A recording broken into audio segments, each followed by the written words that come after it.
Assalamualaikum warahmatullahi wabarakatuh, sahabatku semuanya. Jumpa lagi di channel saya. Untuk kesempatan kali ini kita akan mencoba berbagi pengalaman cara mengatasi lele yang menggantung di permukaan air ya, berkumpul di permukaan air. Jadi untuk sahabat khususnya pemula, jangan panik ya, jangan bingung, karena ini adalah hal yang biasa terjadi bagi peternak ikan ya. Ini adalah kejadian yang lumrah, biasa dan sering kita alami ya.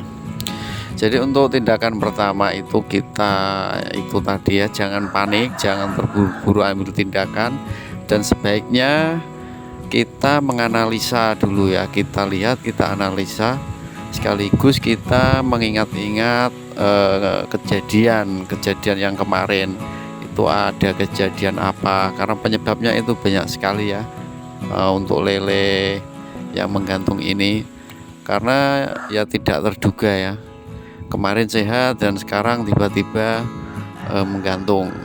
Itu kita ingat-ingat dulu kejadian apa yang terjadi kemarin.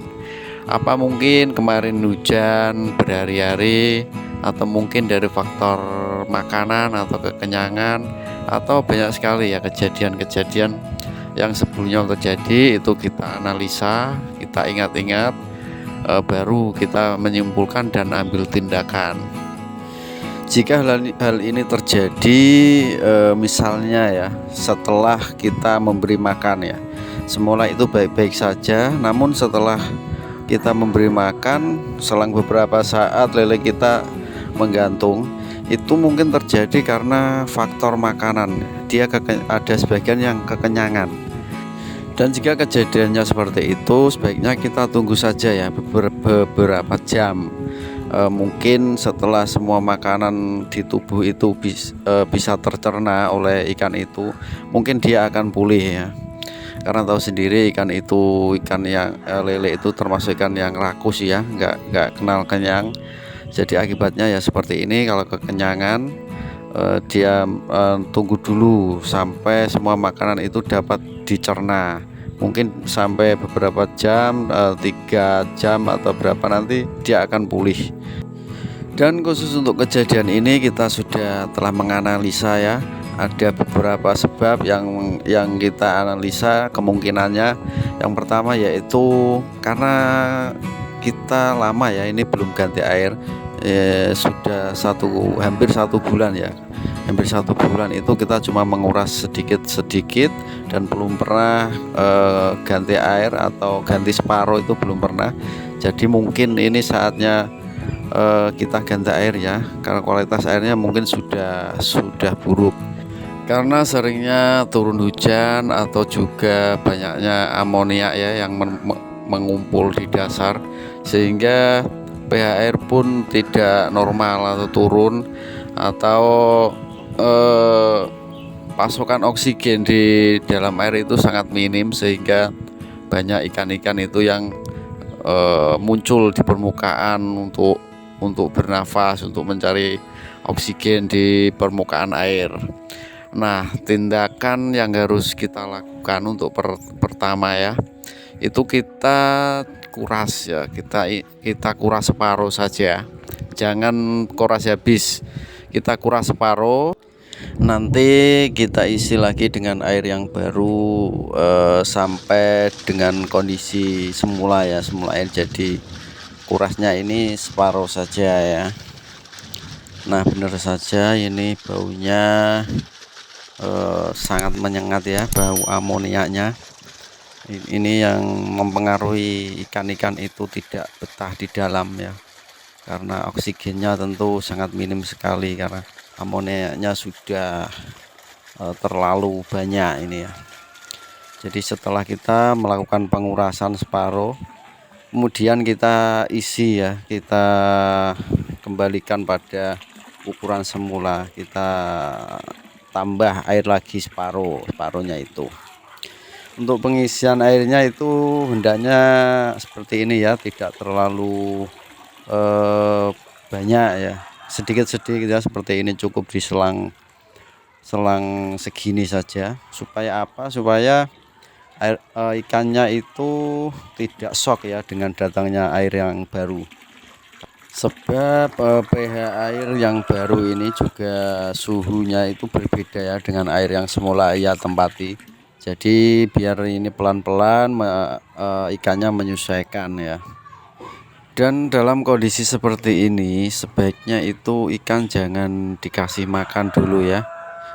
Sebenarnya ini tadi itu waktu makan pagi ya, dan karena kondisinya lagi stres jadi tidak kita kasih makan, karena juga percuma kalau kita kasih makan juga tidak termakan ya karena kondisinya stres. Jadi untuk makan, jam makannya bisa kita tunda ya.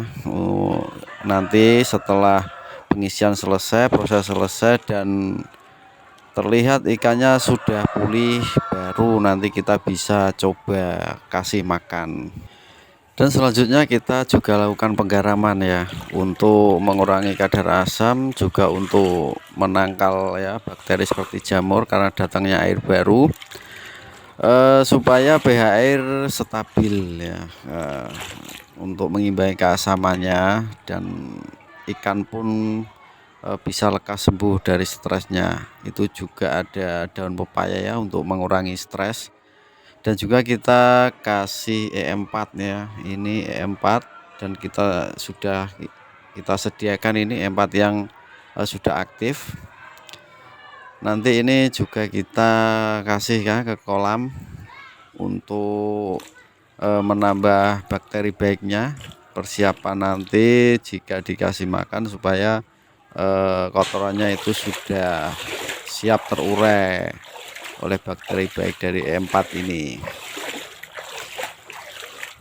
Nah, setelah semuanya selesai prosesnya, sekarang kita tunggu ya, kita tunggu keadaan ikannya ya. Kita tunggu dulu sampai air kembali seperti semula, seperti ukuran semula. Dan setelah selesai pengisian, dan ini sudah kita kasih jeda antara 1,5 jam ya. Sekarang kita pantau ya, kita lihat kondisinya, dan benar saja ini kondisinya sudah nampak sehat, sudah nampak pulih ya. Jadi jelas ya permasalahannya tadi di air ya. Setelah kita treatment airnya, sekarang sudah sehat kembali. Dan sekarang kita coba untuk memberi makannya. Caranya kita tes ya sedikit bagaimana responnya.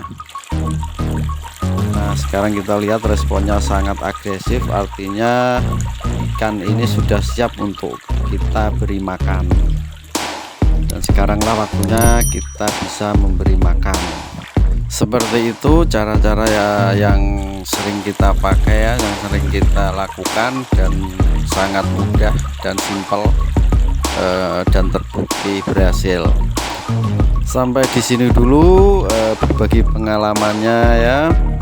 Semoga bermanfaat. Mohon maaf atas segala kekurangan. Wassalamualaikum warahmatullahi wabarakatuh.